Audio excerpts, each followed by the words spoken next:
Scott Parker here with Dragzine. One of the big stories here at the High Performance Expo in Charlotte, North Carolina, is the unveiling of Poole Adams' Supra.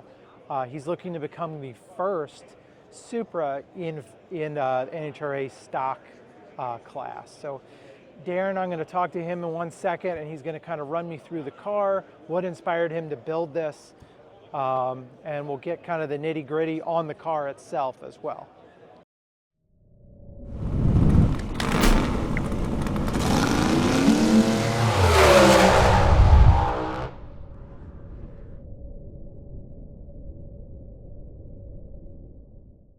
So this is a 2026 Supra.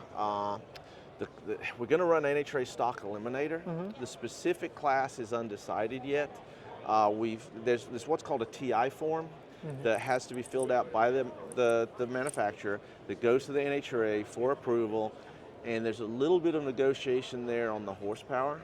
And the reason for that is the horsepower, as ratings go in NHRA, if no longer really reflect the actual horsepower. They've become more of a factor. And a thing you have with all these modern cars is there's so much technology in them that has now been made legal for the 1969 cars, that there's usually a little bit of a concession for the fact that we can't put in a lighter ring or a smaller ring because it's already in there. Yeah, that you don't have those kind of gains available to you. So as far as long answer to a short question, but to classify the car, there's a little bit of negotiation has to go on. This car is on. We're not completed with it. I wanted to bring it here to the show. They asked me to bring it, and so I'm super excited about that. This is, for when I got the yes from Toyota, it's been 2 years in the works. Yeah. There's a lot of fast Supras out there, but a lot of the parts are not what I would consider hardcore. And that's just for me, and I'm in my lane, and I see it that way. So I worked with a lot of vendors to do things like develop the front brakes, front struts, and that was strange there. Weld built me a bolt-on specific wheel for this thing. I mean, they're beautiful. I mean, you look at the stuff that's on here, the vendor's excited, they've worked with me on it, but we had to piece by piece. All of that stuff takes time. Yeah. So it wasn't my usual, you build a brand X and you buy everything and do it. There's no manual brake system available for this car. We actually had to engineer and build it ourselves. And bolts the factory pedal in the factory hole. We structured all of this as we did it, to whereas if somebody came along and said, I wanted to build, maybe not even just stock eliminator, but I want to build one of these cars to go really hardcore drag racing, and I wanted a really safe, really good car, we engineered it so we could do pieces that would just fit. And if somebody wanted to do another stocker like this, that isn't just totally contained by me, that you can build it too, and I'm not like protecting my world. One of the other big things we did was the manual steering rack. Not available. I think it's pretty cool. We relocated the mounts, and the factory mounts, it kind of bolts in kind of factory. It sits in the right spot. It's super rigid, and it's just cool stuff that we've done through here. We did have to work. One of the heavy things on it is any 2008 or newer stock eliminator car is allowed to get rid of the independent rear suspension and use a 9-inch rear end. Oh. So the what's underneath here is very similar to what's under a Cobra Jet Mustang, Copo Camaro, or a Drag Pack Challenger. It's all built on that same architecture. So it took a while. This was backwards and forwards with the NHRA, photo of this, photo of that. We built an anti-roll bar in there. We built a pan-hard bar, but all of that had to go through an approval process too. And then for me also, on top of that, when we went to put this logo on, I had to recolor this car from red to white. Oh, so I went through a color change too, Yeah. which adds a little bit of stuff on it. But the cage we designed ourselves. It fits me very, very well. And if you're looking at the car, probably for a taller person, we'd have to do something a little different. Yeah. Okay.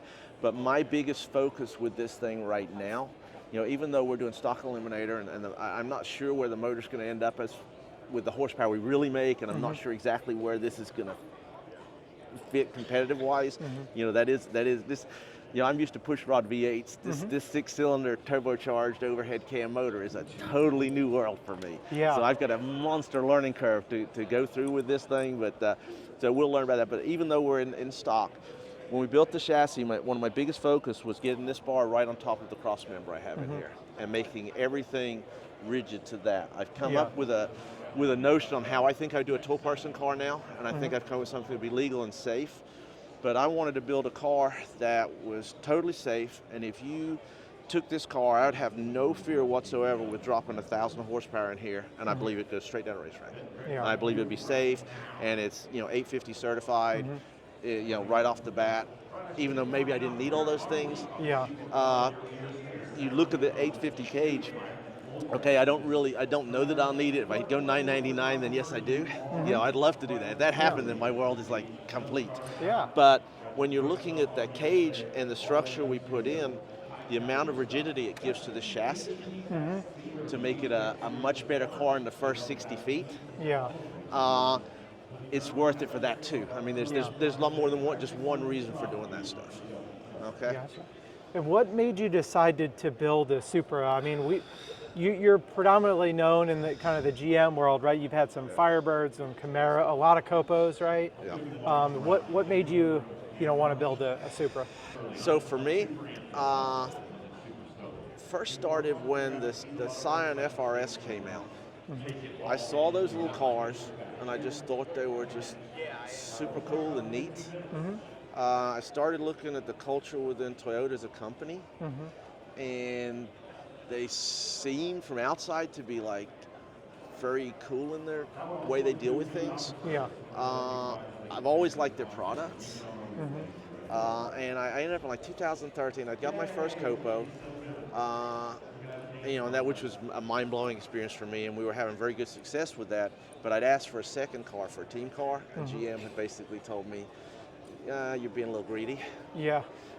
and I'm like, well, I'm going to go talk to these Toyota people. I'm just going to see what they say. So we're at Charlotte in the fall, and they had a big NHRA display there of Toyota and all that, and they had an FRS sitting there, and they had like a truck V8 sitting there. And I'm like, we did this to this, that would be cool. And because at that point I was thinking all Copo, drag pack, Copa Jet, Toyota, if they did that too, and I was the guy, how cool would that be? So I waited around for a long while because they found a guy who's going to come talk to me, and this gentleman came down. I can't remember his name to this day. He was really, really, really nice, but basically he just said, we're not interested. It would be the, but I'm like, for me, I'm like, well, at least he's talking to me. Yeah. That again shows that they're, I don't want to talk about some of my other experiences with other brands. Yeah, okay? yeah. But they really, it was a nice thing, even though I got a no. And if you know me, I can take a no 1,000 times, but I'll still keep trying to work on that yes. So I have to fast forward on this a little bit. I ended up having 6 total Copo cars through all of this, okay, plus some body and whites, some other stuff. And we had really good success. We do pretty well in the Southeast, okay. But in 2020, these cars came out, and when this Supra came out, we were going to Disney World. Me and my wife, I had stopped at all the dealerships going down looking for a Supra so I could sit in it, see if a cage would fit, just see if we could, you look at them, they're beautiful. Yeah. And knowing the engineering of it and knowing the car, I wanted to race one. Yeah. So I went to a dealer, we found one, I measured everything. I'm like, well, will a 30-inch tire fit in the car? Will, how much engine room is there? What's it look like underneath? I'm like, I do that with almost every car I see, but this one I had this absolute fixation. Friends of mine would say, I got a really nice 67 Corvette. I go, C stock automatic. That's the first thing in my head, So anyway, I kind of looked at it, and I was kind of trying to see if I could meet somebody, and when they, and I think it was 22, they did the 10 seconds for $10,000 cars. And they announced it like the week of SEMA. That was one of their big breakouts. I thought, well, that's getting into my wheelhouse a little bit. Yeah. And so I talked to Jamie Meyer. He was the head of the PRI at the time.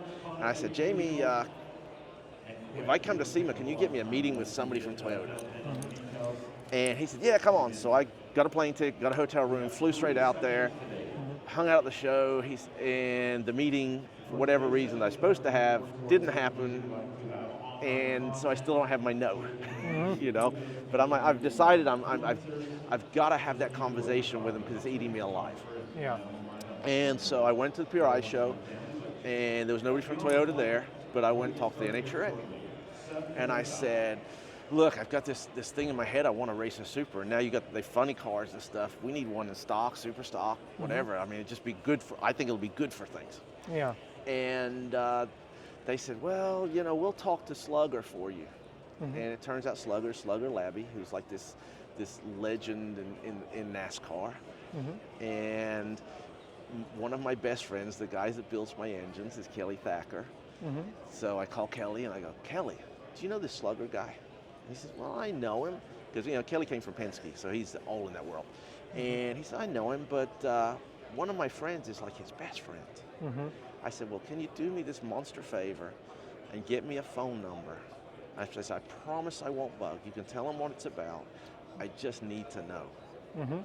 And so I got Slugger's number, and I messaged him, and I said, hey, you know, this is Darren Poole Adams, I race stock eliminator. I'm really, really interested in running the Supra in stock. I just think it's the coolest thing, you know, and I want to work with Toyota on it. And he came back and said, well, we're not interested in pro stock, pro mod, comp, you know. And I said, well, neither am I. I want to race stock eliminator. Yeah. And he said, well, it's much more complicated. Again, super nice to me. This is a big dude in the corporate. Yeah. And he has no reason to really talk to me, and he still is messaging me back. So I said, okay, and I would, and for several months, I just every once in a while bounce something off him. You know, we won stock in class at Gainesville in 2 classes, so I sent pictures of us with the Wallies and stuff. Yeah. You know, I just send a little bit like we are serious about this, and we can do stuff. And we are competitive. And so I'd send him stuff, you know, Foley, who drives for me, runners up in Charlotte, you know, you send him that stuff, you know. So I just all the time was just giving them a little poke, you know, but really not pushing it. And I talked to them about different subjects and asked them why Toyota didn't do this or that, or why congratulate them or something. And always just really nice to me, and didn't have to be. I mean, that's the biggest emphasis there, you know. These guys are bombarded with people wanting stuff all the time, I'm sure. Yeah. You know. So anyway, finally it comes to a spring race in Charlotte, and I reached out to Slugger and I said, look, I'm in Charlotte racing. Can I at least just come by, shake your hand, meet you in person, you know, just because I want to do that. Yeah. And he said, and it came back that he's like, yeah, absolutely, come on by after this one round of pro qualifying, and I'll introduce you to my boss. And his boss is Paul Doleshill, who's head of motorsports USA for Toyota. Yeah. And you know, Toyota has this really fancy trailer, okay, that's like all the gizmos, gadgets, and all that stuff. Well, I didn't get to go in there, but I got to meet with them between that trailer and the Kalita Motorsports trailer with my wife, and we're standing there between the things. And for whatever reason, it was just one of those meetings that clicked and was good. I must have said something that made them say, hey, we'll try this, because Paul turned around and said, we'll work with you. And I did my absolute best. I'm holding my wife's hand to just not like fall out, okay? Yeah. Because if you talk about 14-year-old me wanted to run stock eliminator, okay? All through this, all of these things I've wanted a direct connection with a manufacturer. And for whatever reason, I got to be in my bonnet that this was the thing. And like I said, I got to know a lot. And they finally said yes, and it's been, for me, it's just to be this far along, it's just mind-blowing for me. So, yeah, that's pretty much how it came about. It took about a year to get the car. Yeah. And, you know, we went through a lot of legal stuff. And then it's taken about a year to get it to this point. I think we're within probably a month of doing something with it. So we're getting really, really close. You know, I feel like it's a really, really good car, and I think it'll be really competitive. And some of my friends in Stock Eliminator will have to be convinced that it's a good idea. But I think it's a brilliant idea. I just think it's awesome. I think when you have a car that's like this, that's such a neat car, it needs a platform to race in. It should be out there. Yeah. You know. That's what NHRA needs, right? More variety. I think so. I you know, maybe this opens up some other manufacturers say, well, if Toyota can do this, this is really kind of cool. Yeah. You know, and so maybe something happens with that. You know, I don't know. You know, so what are the next steps with this car before, you know, you know, before racing, obviously. So next steps, and I'm gonna tell the absolute honest truth on this thing. I went to bed at 2:30 a.m. You know, Monday morning, putting things on this car to at least make it presentable. Yeah. And a thing when I say putting things on this car, if I didn't like how it fit, we went back and remachined it. We went back and redid it. I didn't put anything in here I'm taking back out. Yeah. Okay, that's just my mindset, and that's maybe why I'm a little bit late to the show. Yeah. So the next step is we have to build the shifter mount, drop the shifter in. You know, I just didn't want to be in a rush to do that because we'll build something pretty. Got to put the passenger seat in. I've got some wiring to finish. The turbo is not in it right now. It's just a few little assembly things like that, and then we put some fluids in and crank it. Okay, so we're really that close. But I'm if you know anything about me, I'm kind of a picky guy. Yeah. And I'm a detail freak, and like if you look at the stuff we did in here, we worked with the vendors. We got, like, there's some kits and stuff in here, but I'm down to I have the nuts and bolts and all that everything's factory looking, everything's, you know, we worked with ATI on the transmission and stuff, and then we sourced all the right bolts to make it just It's a turbo nice. 400, right? It's a 400. That's a funny story. I'm catching heck on the internet right now because of what the rules have allowed this car to be. We're allowed the 9-inch rear end. Toyota for me hard wanted a Toyota rear end in there. Yeah. Not for me hard, but they pushed for it. Yeah. The problem we have there is their big solid good rear ends are all truck rear ends. I am not allowed to run a Toyota truck rear end in this car, but I can run a 9-inch. Yeah. And that's just how the rules are structured. Okay. As far as the transmissions goes, we're allowed any corporate transmission. Okay. So what a lot of people don't really realize is this car, because it's B58 engine, this is a joint venture. This is the same chassis as the Z4. Okay.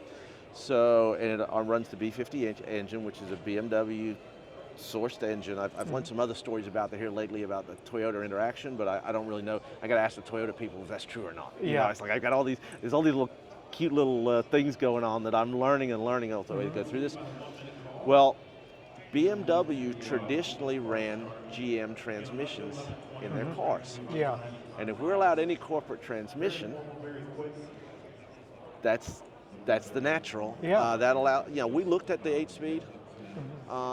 For me, and I talked about it, is for me personally, I've got such a learning curve with the front end of the DI with the turbo on this thing that I've got such a learning curve that I've got to go through there. I kind of wanted to stay in what I know back here. Yeah. So we built basically what I've been racing back this way with a lot of tweaks to make it fit this chassis. That this is tight compared to you know, this back wheel is right under my butt. You know. Yeah. It's going to be an interesting car first 60 feet, I think.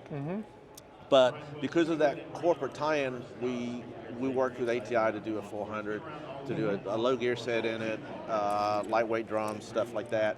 So it's a good transmission. And again, we kitted all that. We built a cross member that just bolts in and all this stuff. You got one little bracket to weld, then you're good. We did a lot of that kind of things, again, to make everything accessible to somebody else. Yeah. But shoot, where I go from there. And what's the story with the powertrain? So it sounds like you have the turbo out of it, so I assume you're doing something with the turbo. Well, we've got it out to, everything has to come apart to get measured. Okay. Everything goes in a form, everything gets submitted to NHRA. We have a tear down rule. So they are down to the thousandths on everything. If you're a thousandths in the wrong direction, you're out. Okay, I've been torn down, I've been protested, you know, I've torn down for records over the years. I've been through that world. I pride myself in what I bring to the show, you know, is correct. Yeah. You know,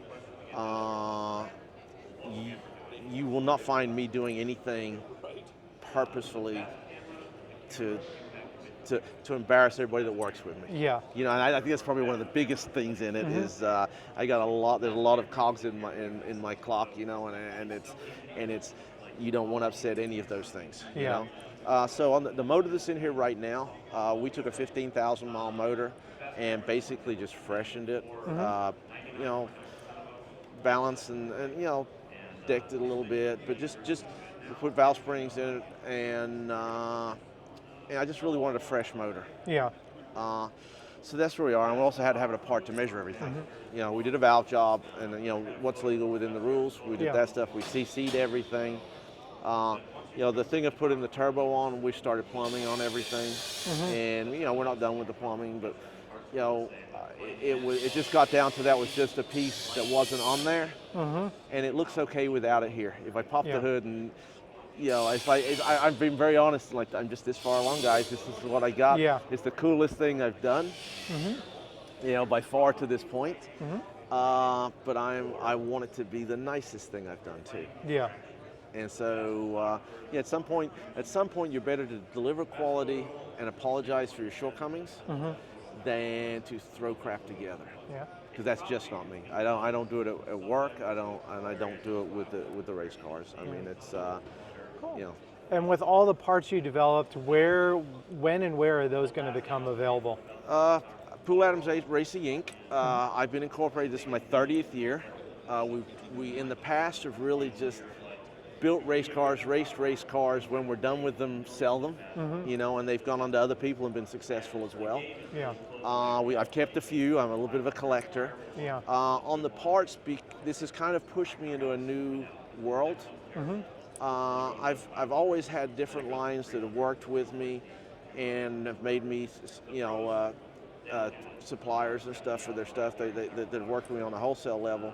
So I always like sold a little bit here, a little bit there. I think this is going to change my life a little bit. I think I've got a niche that might be something. So things like the struts, the brakes I have in stock right now. I've got wheels coming. Because this is a specific wheel. These cars have such a crazy following. They kind of almost remember me. You remember me from the LT1 Firebird days. Yeah, absolutely. It almost reminds me of that group, where they get that car and they've got to bolt something to it. They've got to do something to it, and these guys want to go fast. For me doing this, I didn't want a 17-inch wheel. I wanted a 15-inch wheel, and I wanted everything. And I wanted a good strut. I wanted an adjustable strut, and I wanted something that was well established, and I just know them work, and it wasn't stupid money either. Yeah. Okay, because that's the next thing is, and so we did a whole run on all of this stuff. That was the one conversation that was strange. If you want it, you're going to have to fork up the money. So I think there's an opportunity here maybe for me. As I get older, I'd probably rather work in cars than textiles machines. Yeah. I guess it is part of me. Yeah. You know, I got a young guy that works for me. That's a great fabricator, that I'd like to keep him busy till he retires. Yeah.